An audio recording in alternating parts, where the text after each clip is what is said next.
शांति।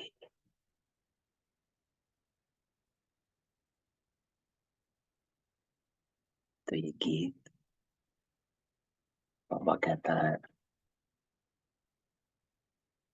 जो बाबा करे तुझे प्यार वो तेरा क्या लागे।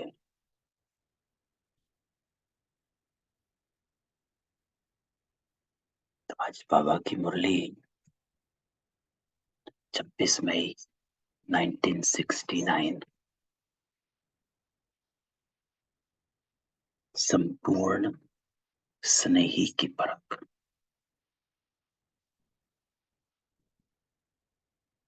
तो आज बाबा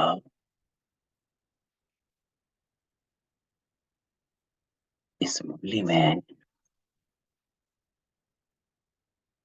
हमसे कहता है कि स्नेह तो किया, लेकिन कितना स्नेह किया, उसका रिटर्न क्या है।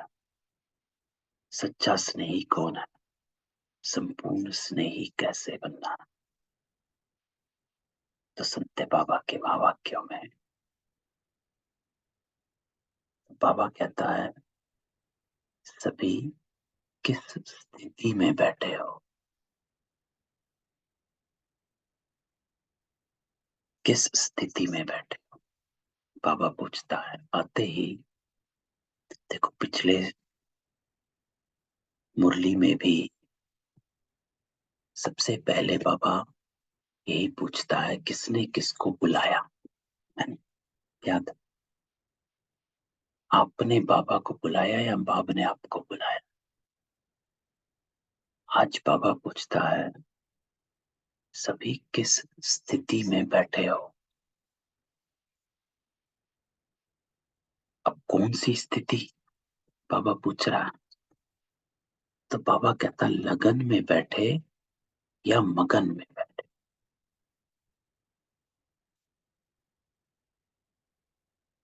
किस अवस्था में हो, लगन में हो या मगन में हो। तो बाबा सेपरेट करता है। एक लगन है, लगन क्या होती है। सबको अनम्यूट करते हैं। तो लगन बाबा कहता है, लगन में या मगन में। तो लगन क्या हुई, लगन और मगन में डिफरेंस क्या है। ओम शांति भाई जी। ओम शांति। भाई जी, लगन इज बेसिकली एकाग्र अवस्था कह सकते हैं उसे। किसी भी काम को बड़े ध्यान से करना basically. Passion, you can say it as passion. और मगन का मतलब वही, उसमें समा जाना, डूब जाना। दैट इज मगन। हम्म, बिल्कुल सही है ना। मगन अर्थात समा जाना, लगन अर्थात एक धुन में बैठ गए, एकाग्र होकर बैठ गए। लेकिन जब मगन हो जाते हैं तो समा जाते हैं। जैसे बाबा कई बार 3 पतंगों की बात करता है। 3 तरह के पतंगे हैं बाबा के पास। एक पतंगा परवाना जो है वो है फिदा हो जाने वाला। एक परवाना जो है वो है फेरी लगाने वाला, आसपास घूमता है। और तीसरे परवाने जो हैं वो हैं दूर से देखने वाले। और तीनों में अंतर बाबा बताता है, वो भी एक अव्यक्त वाणी। तो मगन हुआ वो परवाना जो फिदा हो गया, समा गया। और लगन एकाग्रता अर्थात अभी है, खींच है बाबा की, लेकिन घूम रहा है। तो बाबा कहता है कि ज्यादा समय लगन में जाता है या मगन रूप में। समाये हुए हो। जैसे बाबा ने पिछले संडे की मुरली पर याद करें तो बाबा कहता है एक है स्नेह में समा जाने। तो समाये हुए हो या फिर स्नेह में हो, याद में हो, है ना। तो लगन सिर्फ एक याद है कि हाँ बाबा, और मगन समा जाना। तो बाबा कहता है ज्यादा समय लगन लगाने में जाता है, क्योंकि लगन एक तरह से पुरुषार्थ है, स्मृति है, और मगन जो है वो स्थिति है, प्रालब्ध है, मग्न हो जाना। तो बाबा कहता है कि ज्यादा समय लगन लगाने में जाता है या मगन रूप में स्थिति में है। पुरुषार्थ, क्योंकि मगन पुरुषार्थ नहीं, लगन बाबा कहता है पुरुषार्थ है। एकाग्र होना पुरुषार्थ ही होता है ना? एक रस हो जाना, एक चित हो जाना, एक मत हो जाना। तो लगन पुरुषार्थ हो जाता है और मगन प्रालब्ध बन गई, समा गए। तो बाबा कहता है अपनी चेकिंग तो करते होंगे। तो ये जो अव्यक्त वाणियां है बाबा की, इसमें बाबा पक्का करा रहा होता है। स्पेशली 1969 की जो सारी मुरलियां हैं, ये सब जरूर करनी है कि इसमें बाबा हमारी स्टेज को बना रहा है कि अब बाबा अव्यक्त हो चुका है, तो आपको इस स्टेज में रहना है। क्या करना है कि आप भी पुरुषार्थ तीव्र कर पाओ। बाकी जो मुरलियां हैं 1970 के बाद, वो सब धारणाओं पर है। ये मुरलियां जो हैं ये स्थिति पर है कि अपनी स्थिति कैसे बनानी है, अव्यक्त कैसे बन जाना। तो बाबा कहता है कि अपनी चेकिंग तो करते होंगे। अच्छा, सभी की यही इच्छा है कि हमारे पेपर के रिजल्ट का मालूम पड़े। विशेष सभी के दिलों में यही संकल्प चलता है। तो बाबा कहता है आज रिजल्ट सभी सुना देते। सभी ने जो भी लिखा है, बाबा कहता है यथा योग्य, यथा शक्ति, टोटल रिजल्ट यही कहेंगे कि बाप में निश्चय बुद्धि तो है, लेकिन जितना ही बाप में निश्चय, उतना ही बाबा के महावाक्यों में, फरमान में निश्चय बुद्धि होकर चलना, वे अभी पुरुषार्थ में 50% देखने में आता। अब इस जो वाक्य बाबा कहता है, तो इस मुरली से पहले बाबा ने सबसे लिखवाया। भट्टी चल रही थी, कुमारियों की भट्टी। तो बाबा ने कुमारियों से लिखवाया कितना स्नेह है और क्या चाहिए। तो सभी ने लिखा। तो बाबा कहता सभी ने जो भी लिखा, यथा योग्य यथा शक्ति, टोटल रिजल्ट यही कहेंगे कि बाबा में निश्चय बुद्धि तो है ना। तो सबने निश्चय, बाबा कहता है बाप में निश्चय बुद्धि तो है, लेकिन बाबा कहता है कि मेरे में निश्चय है, लेकिन उस निश्चय, बाबा कहता है जितना ही बाबा में निश्चय, उतना ही बाबा के महावाक्यों में, फरमान में निश्चय बुद्धि होकर चलना, वो अभी 50% देखने। तो आज बाबा ने निश्चय को 2 कैटेगरीज में बदला। एक, बाबा में निश्चय, तो बाबा कहता है मेरे में तो निश्चय है कि हाँ ये हमारा बाबा है। लेकिन बाबा में निश्चय होना, आज बाबा कहता है उसका अर्थ है उसके महावाक्यों में, फरमान में निश्चय बुद्धि होकर चलना। उसमें बाबा कहता है 50% देखने में आता। इसलिए बाबा कहता है कि नंबर वार हो जाते।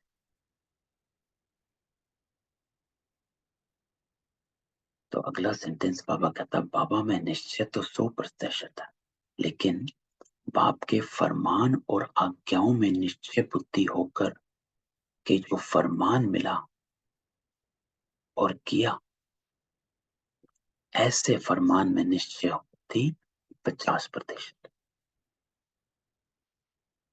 तो बाबा कहता है एक मेरे में निश्चय, एक मेरे महावाक्यों में फरमान में निश्चय, कि बाबा जो कहता है वो किया।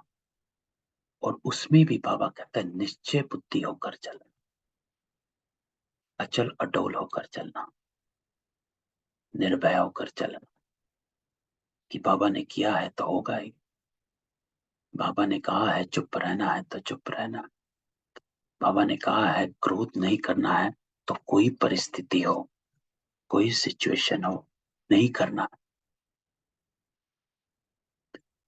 और बाबा इसमें कहता है क्योंकि आप करते हो, उसका अर्थ ये नहीं कि बाबा में निश्चय की कमी, ये समझना कि आपने चलते चलते कोई सिचुएशन आई और आपने क्रोध कर दिया या फिर मूंझ गए, तो उस, या फिर उदास हो गए, दिल शिकस्त हो गए, रोने लगे, तो बाबा कहता उसका ये अर्थ नहीं है कि बाप में निश्चय की कमी है। वो आपका तब भी है, लेकिन बाबा के महावाक्यों में कमी होगी, उसके फरमान में निश्चय बुद्धि की कमी, कि उसने तो कहा था कि नहीं करना है, लेकिन मैंने किया, क्योंकि बाबा कहता है उसमें निश्चय की कमी होगी, जिसको बाबा कहता है बाप के महावाक्यों में निश्चय बुद्धि होकर चलना। निश्चय बुद्धि होकर, अर्थात मुझे ये पूरा विश्वास है कि अगर मैं ऐसे चलूंगा, ऐसे चलूंगी, तो मेरा कल्याण, सब सही हो जाए। उसमें कमी, वहां पर हम जो है मनमत और परमत में चले जाते कि नहीं ये सिचुएशन ऐसी है, नहीं ये परिस्थिति ऐसी है, अभी उसने ये कहा, तो उसमें निश्चय की कमी हो गई। तो बाबा कहता है इसमें 50% रिजल्ट है अभी, ऐसे ही। तो ये तो है बाबा का निश्चय, बाप में निश्चय। ऐसे ही बाबा कहता है टीचर में निश्चय है, बाबा टीचर भी है। ऐसे ही टीचर में निश्चय है कि हाँ बाबा तो टीचर है, ये निश्चय तो है, लेकिन उनकी पूरी पढ़ाई जो है उसमें पूर्ण रीति से चलना, वह भी अपनी परसेंटेज की रिजल्ट। तो आज बाबा 2 तरह के निश्चय सामने ला, एक बाबा पर निश्चय, दूसरा बाबा की शिक्षाओं पर, महावाक्यों पर, फरमान में निश्चय। जितना बाबा पर उतना ही, बाबा कहता है जितना ही बाप में उतना ही बाबा के माँ बाप।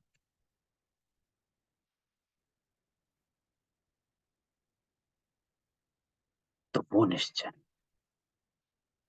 ऐसे ही बाबा कहता गुरु रूप में भी सदगुरु है, ये पूरा निश्चय है ना। तो सबने जो पत्र लिखा बाबा को, उसमें सबने लिखा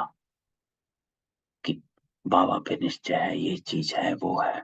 शिक्षाओं पर, गुरु टीचर पे निश्चय है, सतगुरु पे निश्चय है।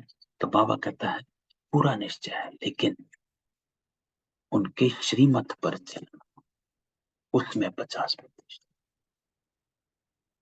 तो तीनों संबंध को बाबा सामने लाता है, तीनों संबंध के निश्चय को सामने लाता है, और तीनों संबंध के निश्चय का अर्थ क्या है बाबा उसको लेकर आता है कि अगर बाबा को सतगुरु मानते हो तो उसकी श्रीमत पर चलना,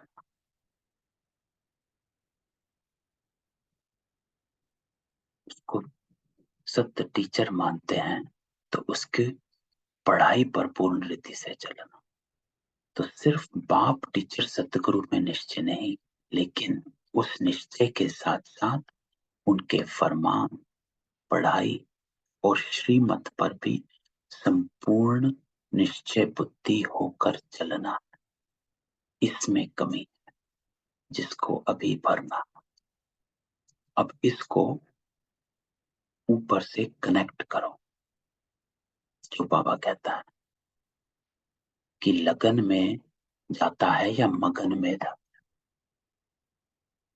अब मगन को इस बात से कनेक्ट करो। मगन होना अर्थात बाबा ने क्यों पूछा ऊपर ये क्वेश्चन आते ही, लगन या मगन? तो लगन बाबा कहता है बाबा पर निश्चय,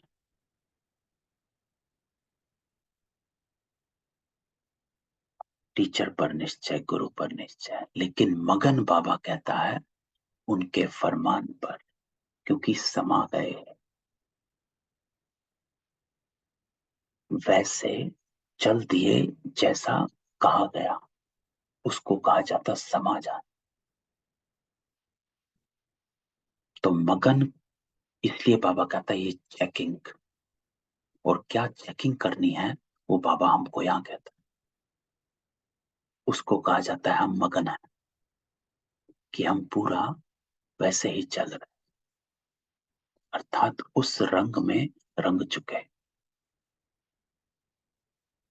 और उस रंग में रंगे तो जो शिक्षाएं हैं, जो श्रीमत है, जो फरमान है, उस पर चल दिए, है ना।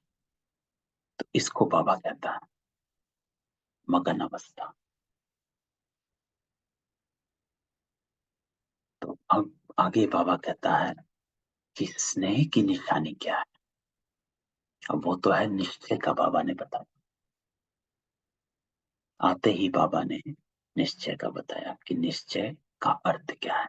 मेरे में निश्चय और मेरी शिक्षाओं में निश्चय, जितना मुझ में उतना ही मेरे माँ वाक्यों पर। अर्थात बाबा ने कहा है कि बच्चे मीठा रहना, है ना। बाबा ने कहा है क्रोध नहीं करना है।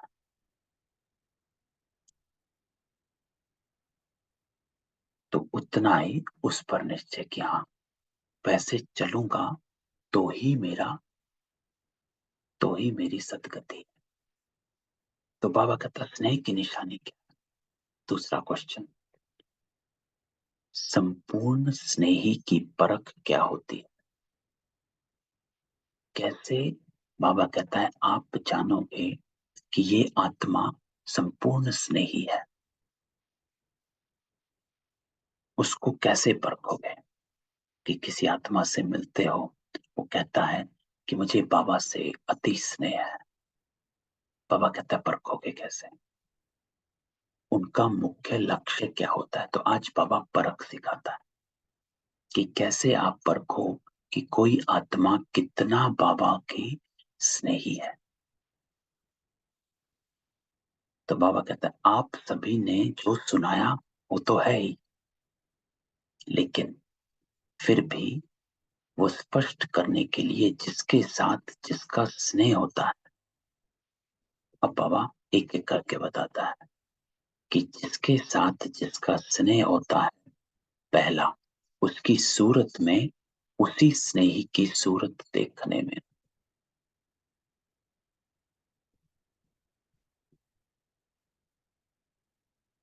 उसकी सूरत में, उसी स्नेही की सूरत देखने में। तो इसके अर्थ में हम निकल जाएं तो बाबा की तो सूरत है नहीं, बाबा तो निराकार है। तो इसका अर्थ क्या हुआ कि आप भी अव्यक्त रूप में अव्यक्त रहते हो। इसको कहा जाता कि स्नेही की सूरत में आपको वो सूरत दिखाई दे।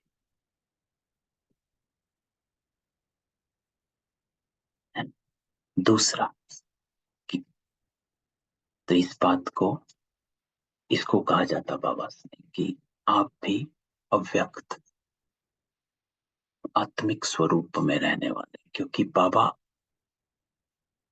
निराकार आत्मिक स्वरूप में रहता, तो हम भी निराकारी आत्मिक स्मृति में रहने वाले हैं। उसको बाबा कहता है संपूर्ण स्नेही की सदा दृष्टि आपकी आत्मिकता की रही। तो दूसरा बाबा कहता नैनों से वही नूर देखने में आत्मिकता का, क्योंकि बाबा आत्माओं को देखता है, तो आप भी आत्माओं को देखते हैं। तीसरा, मुख से भी स्नेह के बोल निकलते। और तीसरा, हर चलन से स्नेह का चित्र देखने में आएगा, है ना। हर चलन से स्नेह का चित्र देखने में, जैसे बाबा स्नेही वैसे आप स्नेही।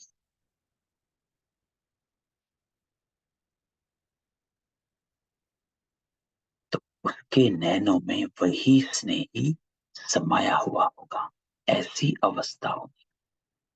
तो इसको बाबा कहता है संपूर्ण स्नेही की परख।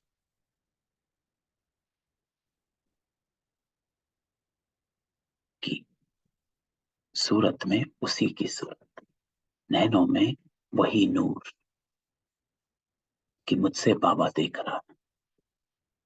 मुख से स्नेह के बोल कि मुझसे बाबा बुलवा रहा, मैं नहीं बोलता, बाबा बुलवा रहा, क्योंकि समाये हुए हैं। जो बाबा कहता है समाया हुआ होगा, ऐसी अवस्था।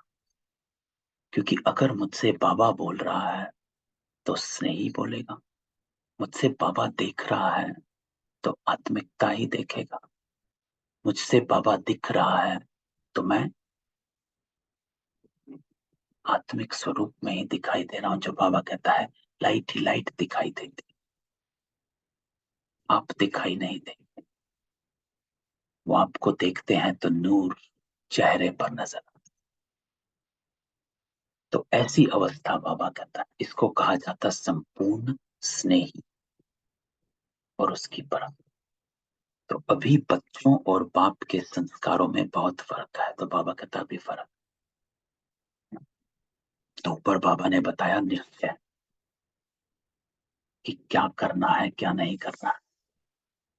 यहाँ बाबा कहता है स्नेही, संपूर्ण स्नेही, अर्थात मुझसे बाबा रिफ्लेक्ट हो, मैं जो भी करूं मुझसे बाबा रिफ्लेक्ट हो। दूसरी आत्माओं को याद आए कि वाह।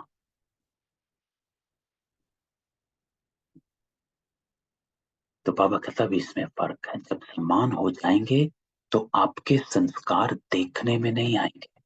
Important line. तो आपके संस्कार देखने में नहीं, बाबा के देखने में, क्योंकि आप एक मिरर बन गए जिससे आप नहीं दिख रहे, बाबा दिख रहा है। रिफ्लेक्टिंग बाबा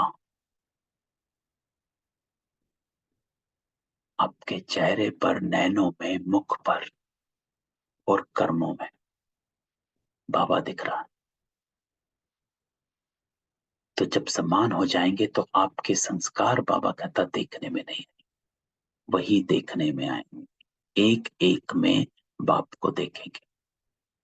आप सभी द्वारा बाबा का साक्षात्कार होगा, लेकिन अभी वह कमी है। तो ये स्टेज है, बाबा कहता, जो होनी है, ऐसी अवस्था होनी है, ऐसा होगा। तो अपने से पूछना है, बाबा कहता ऐसे स्नेही बने तो कहां तक बने। है ना, आज बाबा पकड़ता है, मार्जिन नहीं छोड़ता। स्नेह लगाना भी सहज है ना, ये तो सहज है स्नेह लगाना, है? किसी से भी, स्कूल में भी प्यार करना आसान होता है, स्कूल में, लेकिन प्यार निभाना मुश्किल होता है ना। हर किसी को प्यार निभाना नहीं आता, करना सबको आता है, कितना भी करवाओ, कितने भी करवाओ, लेकिन निभाया। इसलिए बाबा कहता स्नेह लगाना सहज है। कितने बाबा के बन गए, तो स्नेही से ही बने हुए हैं। आते हैं बाबा से मिलने, मधुबन आते जाते, स्नेह, तो स्नेह खींच कर लाता है ना। तो वो एक स्नेह है, बाबा कहता है। अंतर बाबा, देखो बाबा किस महीनता में उस स्नेह को देखता है और उन बच्चों को देखता है कि आए हैं मेरे पास, चलो ठीक है, स्नेह में आए, लेकिन स्नेही स्वरूप बनना, यह है फाइनल स्टेज। स्नेही स्वरूप बनना अर्थात समा जाना, जिसको बाबा ने ऊपर डिस्कस किया कि निश्चय कितना, मेरे में निश्चय 100% है, सही है, मुझसे स्नेह है, अच्छा है, लेकिन उतना ही मेरे शिक्षाओं पर, महावाक्यों पर, श्रीमत पर निश्चय बुद्धि हो, जिसको बाबा कहता है स्नेही स्वरूप बनना। तो एक है स्नेह लगाना, और दूसरा बाबा कहता है स्नेह स्वरूप बन जाना। अंतर। तो इस महीनता को बाबा पकड़ता है और कहता है आप भी इस महीनता को जानो। इसलिए बाबा संपूर्ण स्नेही की परख बताता है कि कौन स्नेही है और कौन संपूर्ण स्नेही। कि आपके संस्कार देखने में नहीं आएंगे। कितनी पावरफुल लाइन है बाबा की, कि आपके संस्कार देखने में, ईश्वरीय संस्कार देखने में आए, वही देखने में आए, एक एक में बाबा को देखें। तो स्नेही स्वरूप बनना, यह है फाइनल स्टेज। तो पेपर की रिजल्ट सुनाई, है ना, तो बाबा कहता है सुनो। तो आज बाबा हमारी रिजल्ट सुना रहा है ना। इसको ऐसे लो कि हम बाबा के पास तो बैठे थे मुरली सुनने, और बाबा ने हमारा रिजल्ट सुना दिया। पकड़ता है ना, बाबा है। तो बाप तो बच्चों के कान भी पकड़ता है और प्यार भी करता है ना, देता भी है, लेकिन रिटर्न भी मांगता है। तो आज बाबा कान पकड़ता है। बाबा कहता है एक तो एक कमी है, दूसरी बात तो सभी ने लिखा है। दूसरी बात जो सभी ने लिखा है, बाबा कहता है उसमें सहन शक्ति की जो रिजल्ट, वो बहुत कम है। अब बाबा तीसरी लहर पर आता है कि सब कुमारियों ने लिखा है कुछ, कि बाबा ये हो जाता है, सब सही है लेकिन चलते चलते ये हो जाता है, या उस आत्मा ने कुछ कह दिया तो हमारी अवस्था बिगड़ जाती है, ये सिचुएशन आ जाती है तो हम हिल जाते हैं, हलचल में आ जाते हैं। तो बाबा उस पे लिखता है कि उसमें सहन शक्ति की जो रिजल्ट है वो बहुत कम। अब इसमें इंपॉर्टेंट बात यह है कि बाबा ये नहीं कहता अच्छा सिचुएशन आ गई, उस आत्मा ने क्या किया ये वो, बाबा उसमें गया ही नहीं, विस्तार में गया ही नहीं, किसने क्या किया डजंट मैटर। 850 करोड़ आत्माएं हैं, आज ये 4 हैं, कल 40 करोड़ हो जाएंगी। तो जितनी सहन शक्ति होगी बाबा कहता उतनी सर्विस में सफलता। संगठन में रहने के लिए भी सहन शक्ति चाहिए। तो आज बाबा इसको लेकर आता है, दैवी गुण को, सहनशीलता का गुण। क्योंकि गृहस्थ व्यवहार में रहने के लिए भी सहन शक्ति चाहिए, किसी के साथ भी रहने के लिए सहन शक्ति चाहिए, चाहे एक आत्मा है या 10 है या परिवार है? क्योंकि बाबा कहता है सहन शक्ति चाहिए, क्योंकि फाइनल पेपर जो विनाश का है उसमें पास होने के लिए भी सहन शक्ति चाहिए। कि आपके सामने सब खत्म हो रहा है,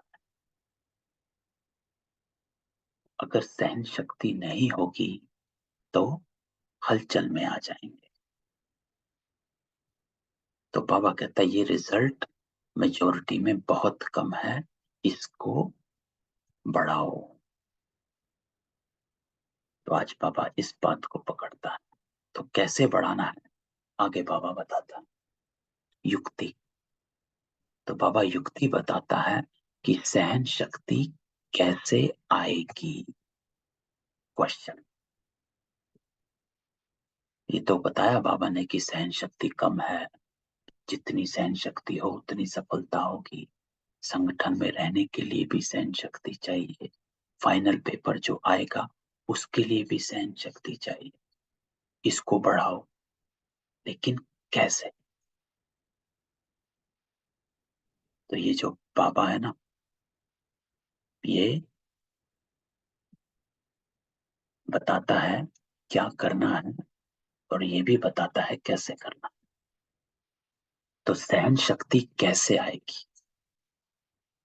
उत्तर बाबा कहता है जितना जितना स्नेही बनेंगे। इंपॉर्टेंट लाइन है दोनों, कि सहन शक्ति स्नेही बनने से आएगी। अब ये बाबा पूरी मुरली से कनेक्ट करता है, क्यों बाबा सहन शक्ति को लेकर आया? क्योंकि सब्जेक्ट है संपूर्ण स्नेही की परख। सबसे पहले बाबा ने निश्चय बुद्धि को बताया कि निश्चय कितना है, जितना निश्चय बुद्धि होगा उतने स्नेही होंगे। और संपूर्ण स्नेही अर्थात आपके संस्कार नजर नहीं आएंगे, अर्थात बाबा के संस्कार, जिसको जानना जो तब आएंगे जब उस पर निश्चय होगा, है ना, कनेक्शन पहले पैरा से दूसरे पैरा। और फिर बाबा सहन शक्ति का कनेक्शन करता है स्नेह से। बाबा कहता है जितना जितना स्नेही बनेंगे, अर्थात जितना बाबा के स्नेही बनेंगे उतनी सहन शक्ति आपको आएगी।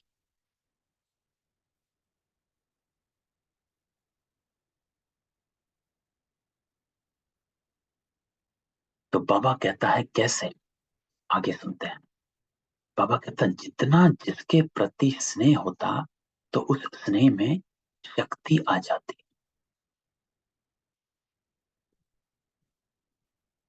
तो स्नेह में सहन शक्ति कैसे आती, कभी अनुभव किया है? तो अभी ये क्वेश्चन है कि बाबा स्नेह से शक्ति कैसे आएगी? और बाबा कहता है जितना मेरे स्नेही बनेंगे उतनी सहन शक्ति आएगी। तो अगर सहन शक्ति की कमी है, उसका अर्थ है मेरे से स्नेह की कमी हो गई। बाबा एक सुंदर एग्जाम्पल देता है कि बाबा कहता है कोई बच्चे की माँ है, बच्चे पर आपदा आती है, माँ का स्नेह है, तो स्नेह के कारण उसमें सहन शक्ति आ जाती। इंपॉर्टेंट एग्जाम्पल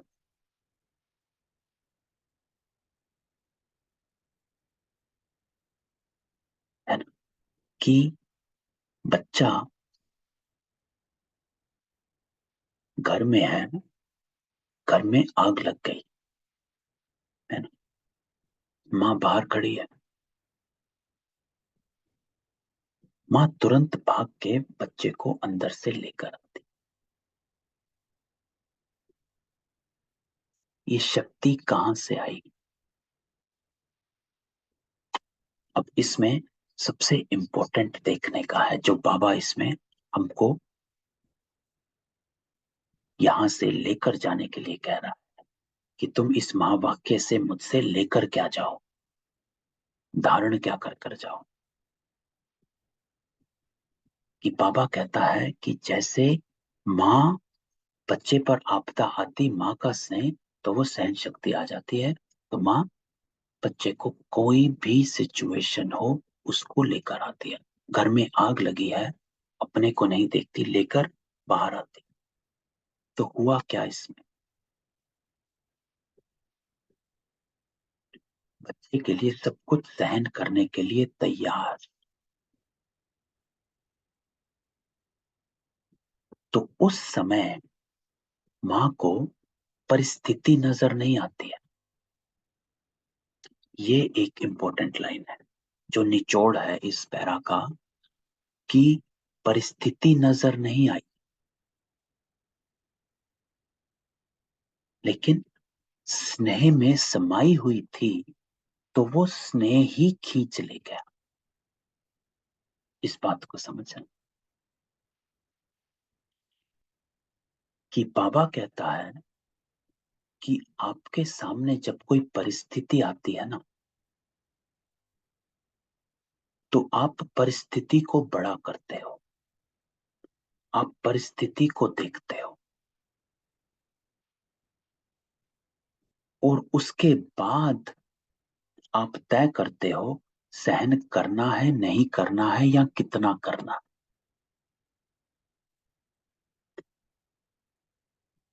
तो बाबा कहता है कि ऐसा स्नेही जिसको परिस्थिति नजर ही ना आए,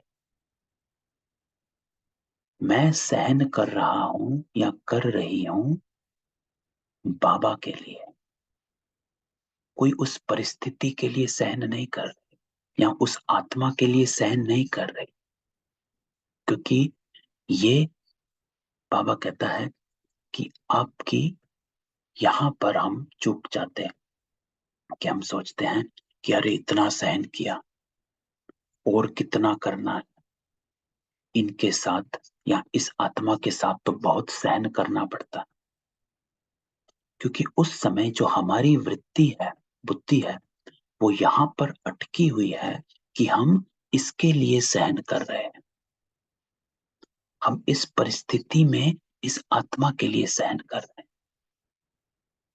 तो बाबा कहता है इसका अर्थ है कि आप मुझसे स्नेही नहीं, क्योंकि आप सहन कर रहे हो क्योंकि आपको बाबा से स्नेह है।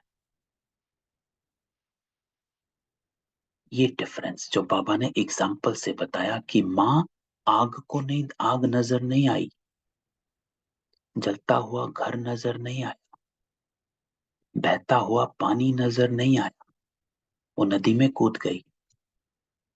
अगर पानी नजर आता वो नहीं कूदेगी, आग नजर आएगी वो नहीं जाएगी, लेकिन नजर नहीं आती है।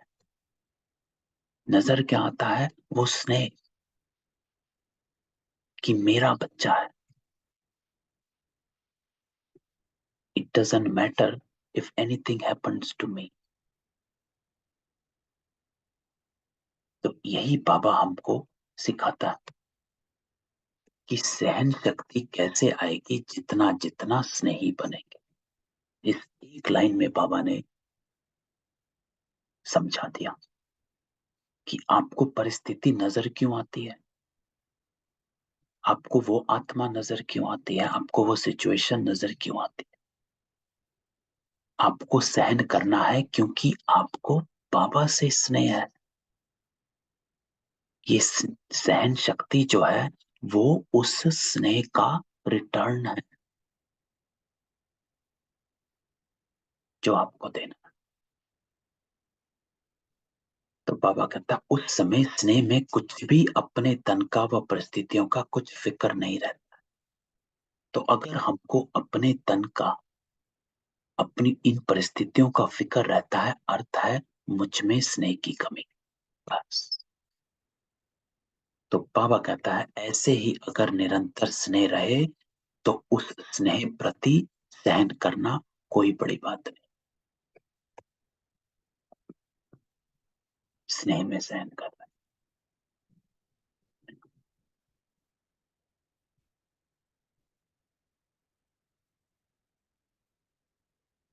तो ये आज बाबा कहता कि स्नेह कम है, इसलिए सहन शक्ति भी कम है। देखो आज बाबा हमको ये समझाता है, एक एग्जाम्पल से समझाता है कि आपको परिस्थिति नजर क्यों आती है, आत्माएं नजर क्यों आती हैं। स्नेह की कमी है, इसलिए सहन शक्ति की भी कमी है। किसके लिए कर रहे हो? तो बाबा कहता है स्मृति ये रहे कि मैं बाबा के लिए सहन कर रहा हूं, उसके स्नेह में। इसलिए बाबा ऊपर से आज हमको डेफिनेशन से बता रहा है कि संपूर्ण स्नेही क्या है, कि आपके संस्कार नजर नहीं आएंगे, वो नजर आएगा। तो ये है आप सभी के पेपर की रिजल्ट। बाबा कहता है अब 1 मास के बाद रिजल्ट देखेंगे। तो बाबा कहता है अब इसको 1 महीना, तो ये सब हम नोट कर लें। 1 महीना बाबा कहता है इसको अब प्रैक्टिस में लाओ, लिख लो अब, है ना। अब हम सुनने वाले नहीं है, समाने वाले हैं। सत्युग की आत्माएं हैं, नंबर 1 में आने वाले हैं, ये निश्चय है। देवता है ना। अपनी जो कमी है उसको तराश कर निकालते जाना है। तो इसको जो बाबा कहता है 1 मास के बाद रिजल्ट देखेंगे, तो अब इस बात को आज बांध लेना है, इस मुरली से हमें ये लेकर जाना,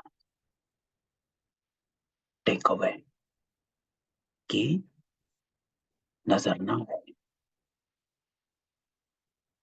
बाबा कहता है वहां 3-3 मास बाद पेपर आता है, यहाँ 1 मास बाद इसी रिजल्ट को देखेंगे कि स्नेही स्वरूप कितना बने हैं, है ना। 25 मई, 25 अप्रैल को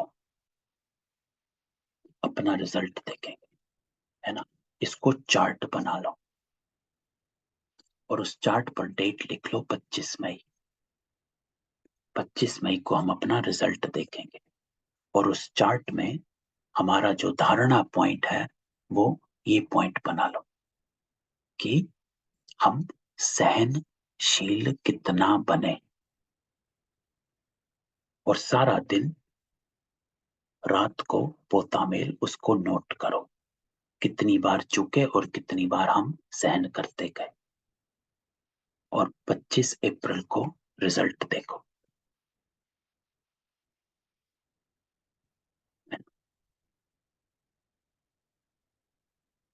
दूसरी बात बाबा लाते, दूसरा बाबा कहता मुख्य है निर्भयता का गुण। अब बाबा निर्भयता, बाबा कनेक्ट करता है। बाबा निर्भयता क्यों बोलता है? क्योंकि सहन शक्ति और निर्भयता का भी कनेक्शन है। डर, ये हो जाएगा, वो हो जाएगा, सब खत्म हो जाएगा, या मेरा ये चला जाएगा, है ना। मेरा आराम सुख जो भी है, स्थूल चीजें, वो डर रहता है कि ये चला जाएगा, ये हो जाएगा, वो हो जाएगा।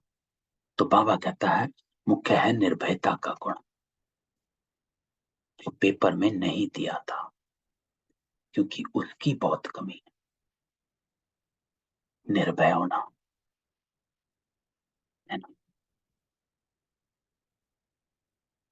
कि मुझे आत्माएं जब फोन करते हैं, तो जब भी कोई सिचुएशन होती है उसमें कोई ना कोई भय छिपा होता है कि ये हो जाएगा। मुझे डर है कि कहीं पहले जैसा ना हो जाए, मुझे डर है कि कहीं वो मुझसे रूठ ना जाए, मुझे डर है कि कहीं वो मुझे छोड़ ना जाए, मुझे डर है कि मेरी स्थिति जो परिस्थिति है वो कहीं पहले जैसी ना हो जाए, क्योंकि ये भय जो है वो कमजोर कर देता है, और वो हमें खींच कर ले आता है हमारे मनमत और परमत पर, है ना। क्योंकि जब आत्मा को डर लगता है ना, तो आत्माएं भड़क उठती हैं, और वो कोई ना कोई विकर्म कर बैठते हैं, कोई ना कोई चूक हो जाती है।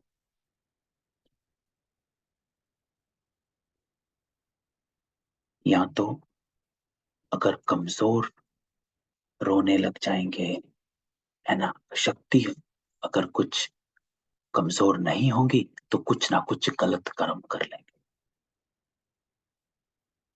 तो बाबा कहता है निर्भयता का गुण, कि अपने को निर्भय बनाओ।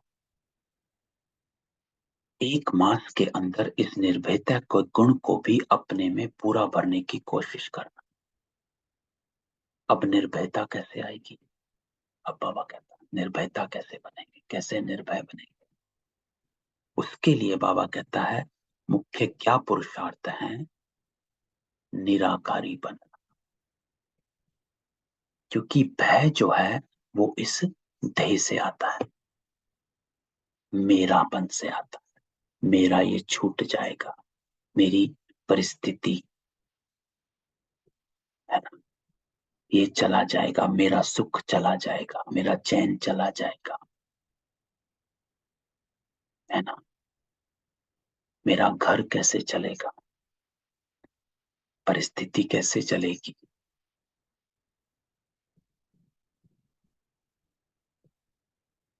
तो मैंपन जो है, मेरापन जो है, वो भय लेकर आता है, मैं के साथ भय जुड़ा हुआ है। तो बाबा कहता है निर्भय बनना है तो निराकारी बन। जितना निराकारी अवस्था में होंगे उतना निर्भय होंगे। तो निर्भय होना भी जरूरी है, क्योंकि भय जो है कमजोर कर देता है। तो बाबा कहता है निराकारी, क्योंकि भय तो शरीर के भान में आने से होता है कि मेरा ये छूट जाएगा, मेरा ये खत्म हो जाएगा, मेरा ये कम हो जाएगा, मैं अकेला रह जाऊंगा, ये हो जाएगा या वो हो जाएगा। भय तो शरीर के भान में आने से होता। आत्मा तो निर्भय है, क्योंकि निराकार है।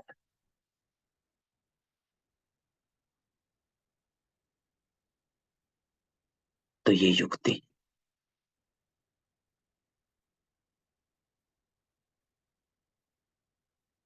क्योंकि भय और सहनशील शक्ति जो है वो जुड़ी हुई है। कई बार भय से भी सहन करते हो, तो आज बाबा कहता है भय से सहन नहीं करना, कि हाँ ये डर है कि अगर मैं कुछ बोला या बोली तो ये कुछ कर देंगे या कर देगी। उसको कहते हैं बहन से सहन करना, जो लिमिटेड हो जाता है। तो बाबा कहता है निर्भय बन, निराकार बन और सहन कर स्नेही बन। तो सहन करना है स्नेह में और निर्भय बनना है निराकारी, है ना। तो ये 1 मास का चार्ट पहले बता देते हैं। तो बाबा कहता है इन दोनों को चार्ट में लिखो कि भय तो नहीं किसी चीज का, कोई चीज खोने का भय है। क्योंकि बाबा हमको क्या करता है, अंतिम समय के लिए तैयार कर रहा है। जो बाबा कहता है कि अंतिम समय का पेपर भी ऐसा होगा जहां पर इसकी जरूरत हो। तो इसको 1 मास के चार्ट बाबा कहता है ये दोनों को नोट करो, सहन शक्ति और भय। तो बाबा कहता है कुमारियों का ट्रेनिंग क्लास पूरा होगा तो ये भी पूछेंगे कि सहन शक्ति, निर्भय और निश्चय की परख जो बताई वो कहां तक है। तो आज बाबा ने 3 बातें बताई। ऊपर निश्चय, बाबा में निश्चय तो है, बाबा कहता है जानता हूं, ठीक है, लेकिन जितना मुझ में उतना मेरी शिक्षाओं पर, श्रीमत पर, मेरी डायरेक्शन पर, मेरी इंस्ट्रक्शंस पर कितना निश्चय है। उस पर चलते हो या अपनी मत पर चलते हो, है ना। तो सहन शक्ति, निर्भय और निश्चय की परख जो बताई वो कहां तक है। तो ये परखो कि मैं सहन शक्ति कितना, निर्भय कितना और निश्चय कितना। और इसको इसमें जो कमी बाबा कहता है अभी कमी है उसको पूरा करो। क्योंकि बाबा कहता है इन तीनों में कमी है। निश्चय में बाबा ने बताया 50% है ना, पहले पैरा में 50% है अभी। बाबा में निश्चय 100 है लेकिन श्रीमत पर 50% है। क्योंकि आधा चलते हो आधा नहीं चलते हो, कभी अपनी चलाते हो कभी किसी और की चलाते हो, मनमत और परमत। लेकिन पूरा करना है। सहन शक्ति की कमी जो बाबा कहता है अभी इसमें कमी है, क्योंकि परिस्थिति को देखकर आप तय करते हो, लेकिन स्नेह में सहनशील बनना है। और तीसरा निर्भय, इसमें कमी है क्योंकि देह का भान है। तो निराकार बनोगे तो निर्भय हो जाओगे। तो इन तीनों बातों का पेपर बाबा कहता है फिर लेंगे। तो अभी बाबा तैयार करता है, 1 मास तैयार करेगा फिर बाबा पेपर लेगा। बाबा कहता है कुमारियों से बाप दादा का स्नेह विशेष क्यों होता है। अब बाबा कुमारियों से बात करता है जो भट्टी में आए हो। कौन सी खास बात है जो बाप दादा का खास स्नेह रहता है। क्योंकि बाबा कहता है क्योंकि बाप दादा समझते अगर इन्हों को ईश्वरीय स्नेह नहीं मिलेगा तो और किसी के स्नेह में लटक जाएंगे। तो बाबा बचाता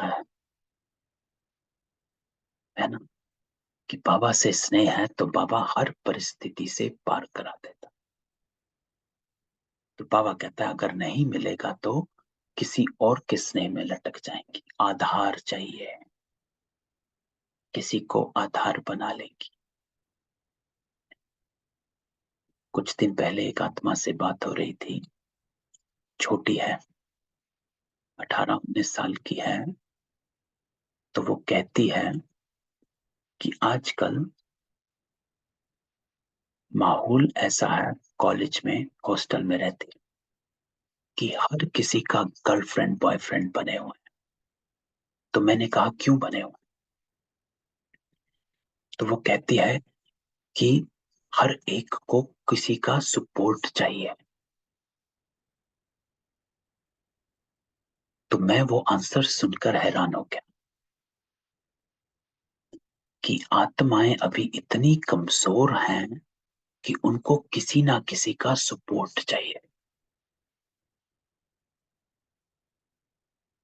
इसलिए एक दूसरे में वो बंध रहे हैं कि सिर्फ काम बेकार नहीं, लेकिन सपोर्ट चाहिए। जो बाबा कहता है, लेकिन वो आत्मा फिर सुंदर से कहती है कि मैं बची हुई हूं क्योंकि मुझे बाबा ने खींच लिया, मुझे नहीं किसी का सपोर्ट चाहिए। तो मैं हैरान था कि देखो कितने छोटे बच्चे हैं, 19 साल की होगी या 20 की हो गई पता नहीं, लेकिन कॉलेज में फर्स्ट सेकंड ईयर में है। तो ये बच्चे कैसे बाबा से कनेक्ट होकर समझ रहे हैं कि जो बाहर चल रहा है उसका अर्थ क्या है, और जो मुझे करना है वो क्या है, और अंतर क्या है। तो बाबा कहता है अगर इन्हों को ईश्वरीय स्नेह नहीं मिलेगा तो किसी के स्नेह में लटक जाए, और सिर्फ कुमारियां नहीं, कुमार भी, है ना। तो इसलिए बाबा स्नेह देता है, क्योंकि बाप रहम दिल है ना, तो रहम के कारण स्नेह है। तो बाबा बचाता है कि कहीं भटक ना जाए, तो विषय बचाव के कारण विशेष स्नेह बाबा कहता है। अब देखेंगे बाप दादा के स्नेह का जवाब क्या देती है। तो बाबा कहता है अपने को बचाना है, यह है बाप दादा के स्नेह का रिस्पॉन्स। ये इंपॉर्टेंट है कि बाबा ने तो स्नेह दिया, लेकिन अब उसका रिस्पॉन्ड करो। कैसे? अपने को बचाकर। अपने को कैसे बचाना है? बाबा कहते हैं किन किन बातों में बचाना है मालूम है? एक तो मनसा सहित प्योरिटी हो,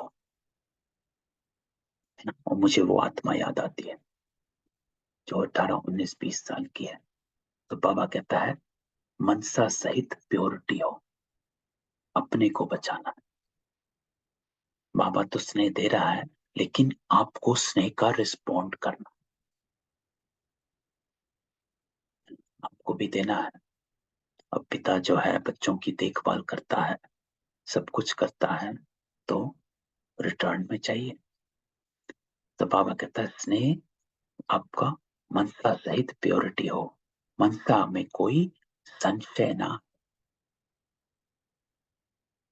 ये बात इंपॉर्टेंट है, जिसको बाबा कहता है संशय अर्थात निश्चय बुद्धि कितना हो।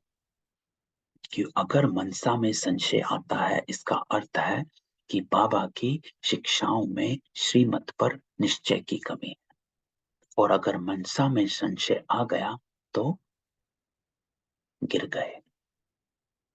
तो मनसा में भी कोई संशय ना है, ये विश्वास, अथॉरिटी की बाबा की श्रीमत पर चलने से ही सब कल्याण मेरी सदगति है।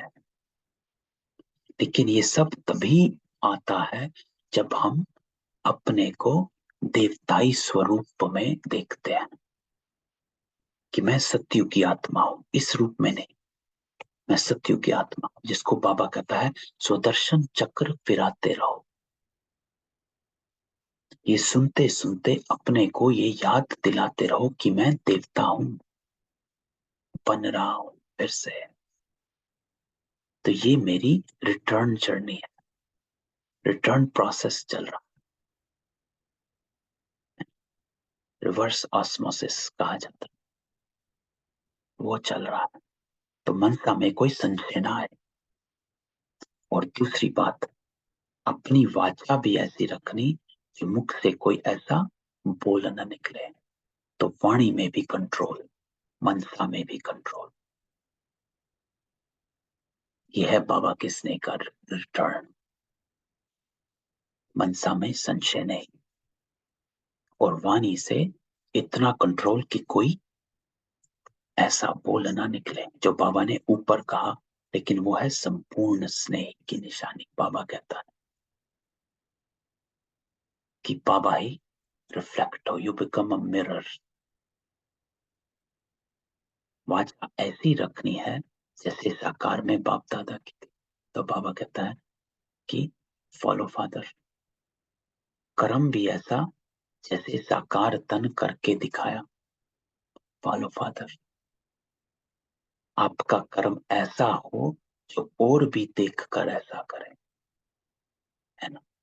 बाबा हमेशा ही कहता है जैसा कर्म मैं करूं मुझे देख और करेंगे, तो ऐसा कर्म करो कि और आत्माएं प्रेरित हो जाएं। प्रेरणा है, ये है कुमारियों के लिए खास। तो अपने को बचाना है। बाबा कहता है अपने को कैसे बचा सकते हो, किससे बचाना है? इस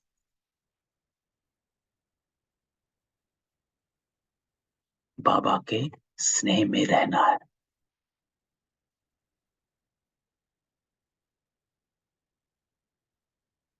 तो ये है कुमारियों के लिए खास। और किससे बचना है? एक है, बाबा कहता है अपने को बचाओ। किससे और किससे बचना है? संग दोष से। संग दोष से तो बाबा कहता बचना ही है। एक और विशेष बात,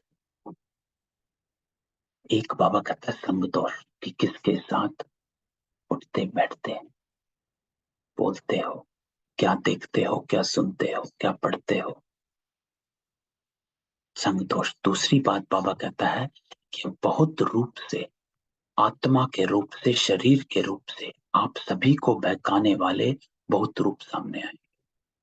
अब ये दूसरी, एक तो संग दोष है, और दूसरा बाबा कहता है कि कई रूप से आत्माएं, लेकिन उसमें बहकना नहीं। बहुत परीक्षाएं आएंगी लेकिन है कुछ नहीं।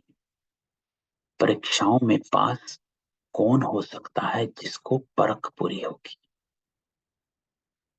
तो परखना कि कौन आत्मा कैसी है, क्या चाहती है। परखने की जितनी शक्ति होगी उतना ही परीक्षाओं में पास होंगे। Important line. क्योंकि सीता में परखने की शक्ति की कमी थी, जो रावण को परख नहीं पाई। सीता को लगा मैं तो अपना धर्म निभा रही हूं, उसको अन्न दे रही हूं, भिक्षा दे रही हूं। साधु आया है तो भिक्षा तो देनी है, तो मैं दे रही हूं। लेकिन परख नहीं पाई कि ये रावण है। तो रावण की जेल में चली गई, है ना। तो बाबा कहता है जितना परखने, और वो फेल हो गई, तो जितना परखने की शक्ति होगी उतना ही परीक्षाओं में पास। तो परख शक्ति इंपॉर्टेंट है। पात्र देख कर दान देना, पात्र को पहचानना। कई मुरलियां बाबा ने चलाई हैं पात्र को पहचानना, कि पात्र को पहचानना। परखने की शक्ति कम रखते हो, परख नहीं सकते हो कि ये किस प्रकार का विघ्न है, माया किस रूप में आ रही, और क्यों मेरे सामने यह विघ्न, इससे रिजल्ट क्या है। ये परख कम होने के कारण परीक्षाओं में फेल हो जाते हैं। तो बाबा कहते हैं ये परख, कि कौन सा विघ्न है, किस प्रकार की माया है, किस रूप में आई है, और क्या विघ्न है। क्योंकि हम ये परख नहीं पाते तो बाबा कहता फेल हो जाते हो, क्योंकि उलझ जाते हो। परख अर्थात पहले, बाद में नहीं। परख अर्थात देखो, कोई चीज आप खरीदते हो तो पहले देखते हो कि कैसी है ना? सब्जी लेने गए तो पहले उठाकर देखते हो सही है कि गलत है। बाद में फिर उसको रखते हो।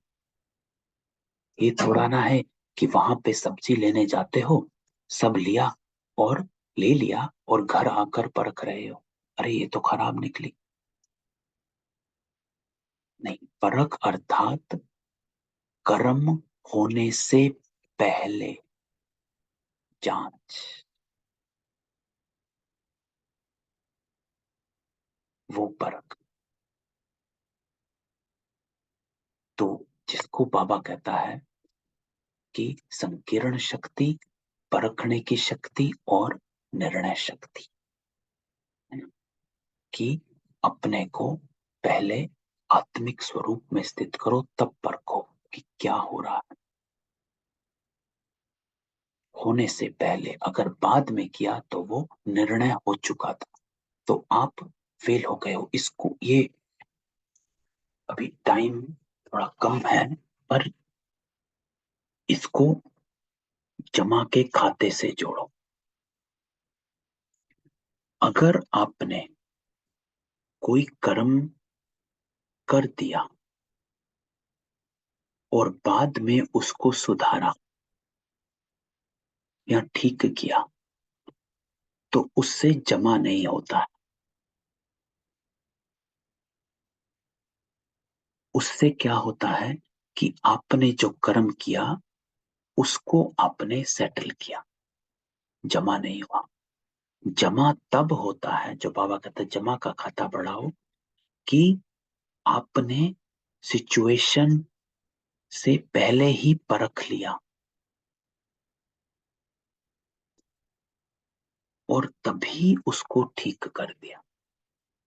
अगर गलत करने के बाद ठीक हुआ तो उससे जमा नहीं होगा, पहले ही ठीक होगा तो उससे जमा होगा। तो परखना इंपॉर्टेंट है, और परखना होता है कर्म करने से पहले, क्योंकि परख होते ही निर्णय हो जाते, yes I have to do this, मुझे बोलना है। तो अच्छी होगी, बाबा कहता है वो पास हो सकते हैं। अंतिम लाइन, परख अच्छी होगी तो ही पास हो सकते हैं। कि यू हैव टू डिसर्न कि ये क्या हो रहा है, कौन सा संस्कार मुझे इमर्ज रखना है, कौन सा मर्ज रखना है, ये परख।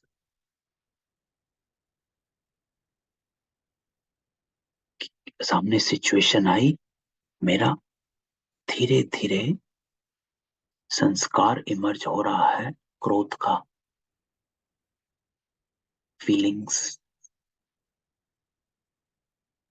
तो परख अर्थात उस संस्कार को इमर्ज होने से पहले ही मर्ज कर देना और अपना दैवी संस्कार को इमर्ज कर देना। इसको कहा जाता है परख, कि परख लिया और ये निर्णय कर कि यहां पर मेरा ये संस्कार इमर्ज होगा। तो कर्म होने से पहले ही जांच लेना। घर में सब्जी लाने से पहले सब्जी को देख कर लेके आना। ले आए फिर तो खराब हो गई, फेंकनी पड़ेगी, तो खो चुका है, तो होने नहीं देना। तो उसको परख कहा जाता है। कहता है कि ये तो आज गलती हो गई, इसका मतलब परख की कमी थी। परख नहीं कर पाए तो निर्णय गलत हो गया, परख कर पाए तो बाबा कहता है पास हो जाएंगे। तो ये थी आज बाबा की मुरली, है ना। तो बाबा संपूर्ण स्नेही की परख, इसमें बाबा निश्चय, लेकिन निश्चय का अर्थ बाबा बताता है कि जितना बाबा में उतना फरमान में, महावाक्यों में निश्चय। अर्थात मेरी सिचुएशन का हल जो है वो बाबा की शिक्षाओं में है और कहीं नहीं। ये निश्चय, इसको कहा जाता है संपूर्ण निश्चय बुद्धि होकर चलना, कि मेरी समस्याओं का हल इस परिस्थिति का हल, मेरे संपूर्ण होने का हल शिक्षाओं में।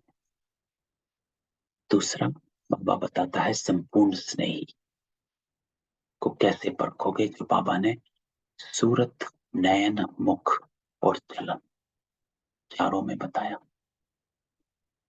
और बताया कि आपके संस्कार देखने में नहीं है।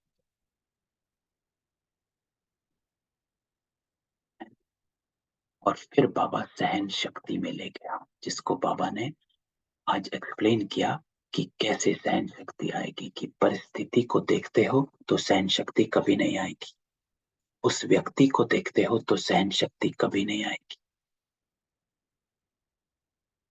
देखना है बाबा को, तब सहन शक्ति आएगी। वो माँ आग को और पानी को देखेगी तो ना नदी में कूदेगी, ना चलते हुए घर में जाएगी। वो अपने बच्चे को देखती है। तो आप बाबा को देखते हो और उसमें स्नेह, मुझे सहन करना है बाबा के लिए। और बाबा कहता है निर्भयता, निराकारी। और बाबा कहता है बचाव, अपने को बचाओ। किससे? मनसा सहित प्योरिटी हो, मनसा में कोई संशय ना हो। संशय से बचाओ अपने आप को, कि बाबा की शिक्षाओं में संशय है, उससे बचाना है ना। तो परख पूरी रखनी,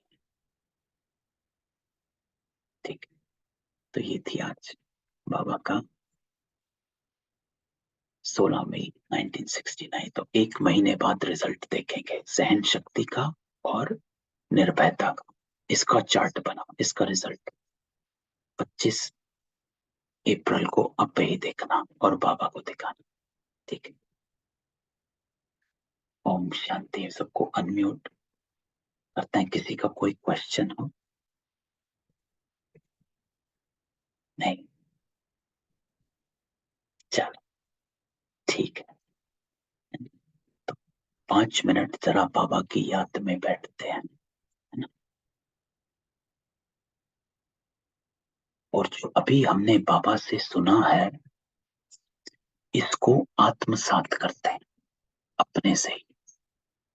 4 बातें अपने को रिमाइंड कराओ। निश्चय,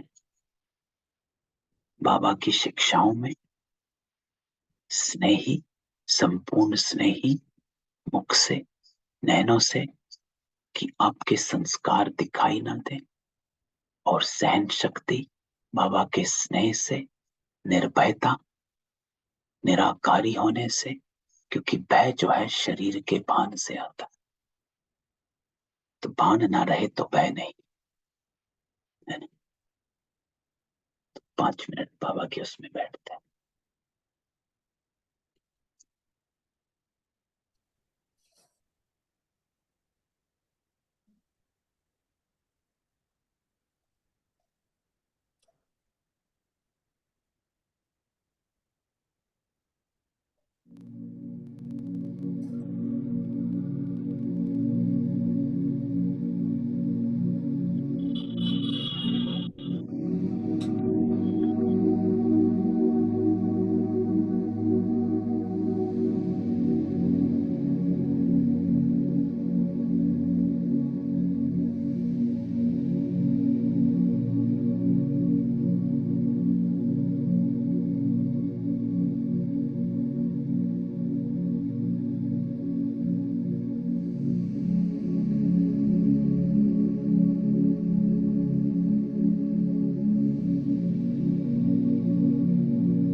साथ बहन,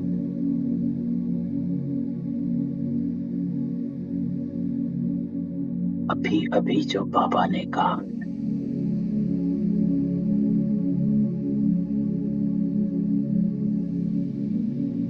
इन महावाक्यों को आत्मसात कर,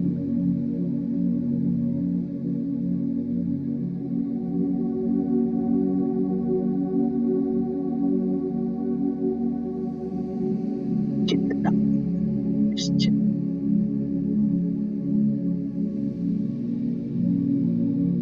उतना की शिक्षा महावाक्यों में श्रीमत निश्चित।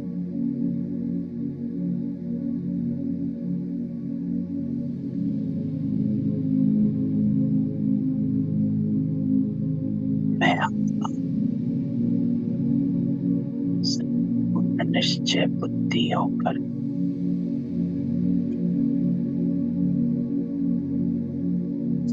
चलना,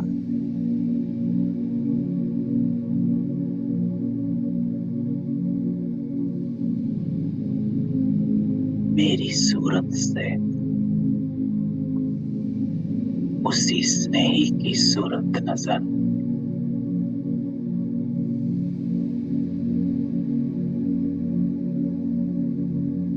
मेरे नैनों में वही नूर देखने में आए।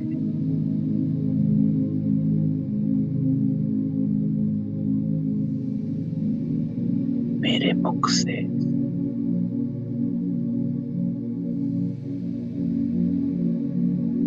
उसी के बोल निकले।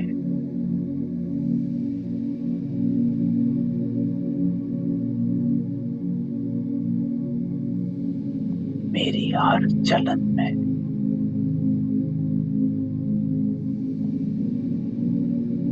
उसका चित्र देखने में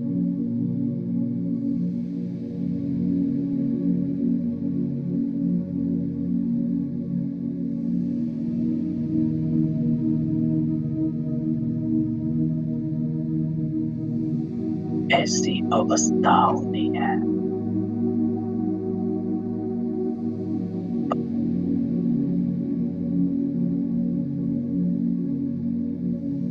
मुझे ऐसा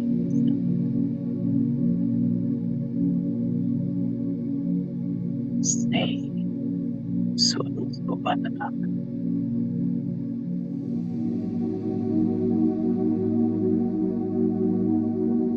से बाबा दिखाई दे।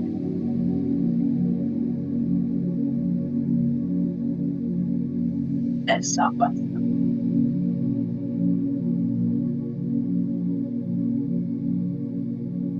ओम शांति।